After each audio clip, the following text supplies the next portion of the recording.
Assalamualaikum warahmatullahi wabarakatuh. Bismillah, alhamdulillah, wassalatu wassalamu ala rasulillah Muhammadin wa ala alihi wa sahbihi wa man tabi'ah. Amma ba'd. Pemirsa rahimakumullah. Pertama saya ucapkan selamat menunaikan ibadah puasa. Bagi seorang muslim, puasa sudah barang tentu memiliki nilai-nilai yang luar biasa. Kalau kemudian kita membaca-baca kembali beberapa teks, beberapa hadis terkait dengan puasa, ada dua kegiatan yang lazim dan seharusnya kita lakukan selama ibadah bulan puasa. Ada dua kegiatan sebagaimana tercermin dalam hadis-hadis yang sampai kepada kita. Yang pertama, man shoma Ramadhana imanan wahtisaban ghufira lahu ma taqaddama min dzambi. Statement yang kedua, man qoma Ramadhana imanan wahtisaban ghufira lahu ma taqaddama min dzambi. Jadi, selama ibadah puasa, apa yang harus kita lakukan? Yang pertama, shaum, puasa. Menahan diri dari makan, minum, dan hubungan seksual. Al-imsak anil akli wasyurb terutama. Dan yang kedua, man qoma, melaksanakan ibadah sholat. Karenanya lazim dalam bulan Ramadan setiap muslim memperbanyak ibadah sholat. Ada sholat tarawih, ada sholat-sholat yang lain. Anda nggak usah tanya berapa yang benar sholawat tarawihnya itu. 20 atau 11. Tapi yang terpenting di sini, selama ibadah puasa yang kita lakukan, kita sudah melaksanakan puasa. Pada saat yang sama kita juga melaksanakan sholat. Dan yang terpenting dari kedua hal itu, dari statement hadis-hadis yang ada, imanan wahtisaban. Jadi orientasi puasa yang kita lakukan, orientasi sholat-sholat yang kita lakukan, imanan. Berarti ada sesuatu yang harus kita yakini bahwa puasa yang kita lakukan, sholat-sholat yang kita lakukan, kita harus memiliki keyakinan penuh. Itu adalah upaya yang bisa kita lakukan untuk memperoleh ghufira lahu ma taqaddama min dzambi.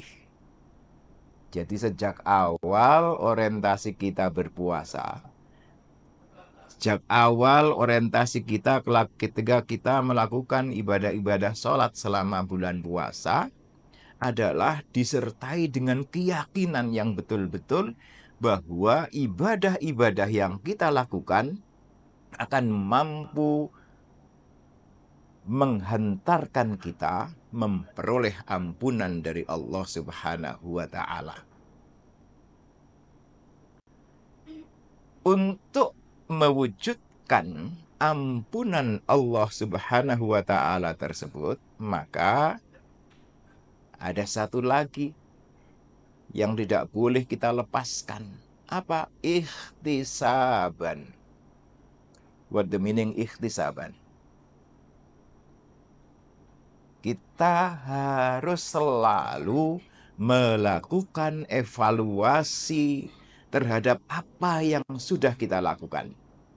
Jadi, kalau mau benar-benar puasa kita, sholat-sholat yang kita lakukan selama bulan puasa itu mampu menjadikan kita benar-benar memperoleh ampunan dari Allah Subhanahu wa Ta'ala, maka tadi kita harus yakin betul bahwa puasa kita mampu mendatangkan ampunan.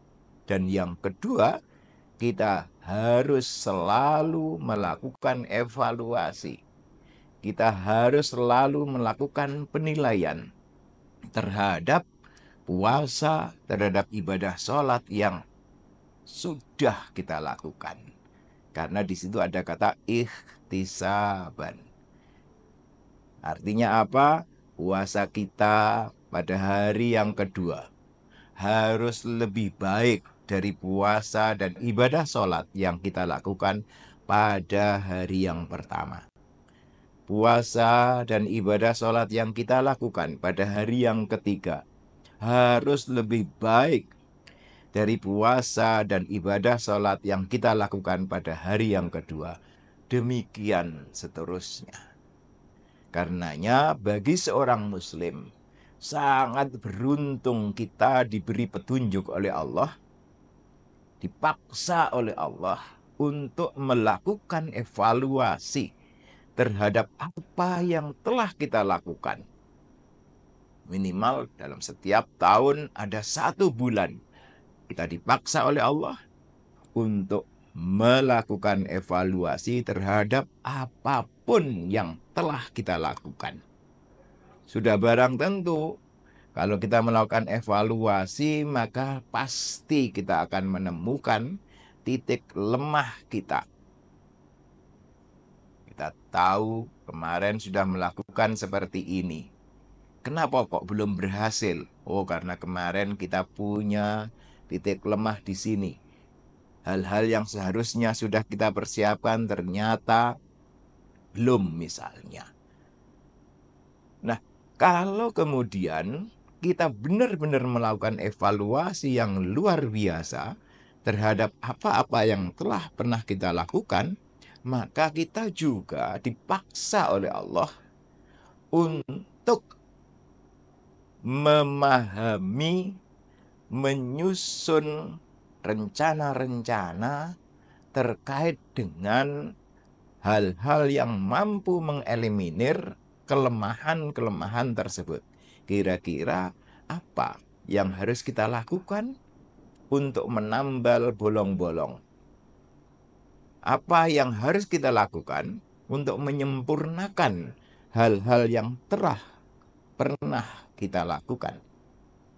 Sehingga apa?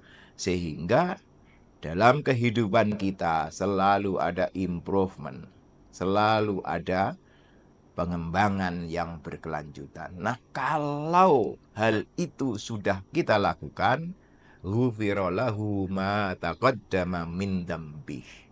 Allah seakan-akan melahirkan kita dengan kelahiran yang baru, dan dalam kelahiran yang baru itu kita sudah siap dengan planning kesempurnaan-kesempurnaan yang lebih baik dari apapun yang telah pernah kita lakukan pada hari-hari sebelumnya.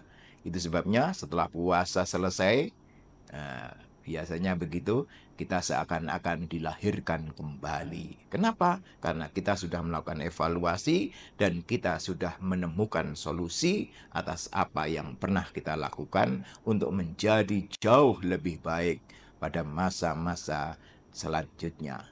Demikian, Moga-moga ada manfaatnya. Wallahu a'lam bishawab. Wassalamualaikum warahmatullahi wabarakatuh.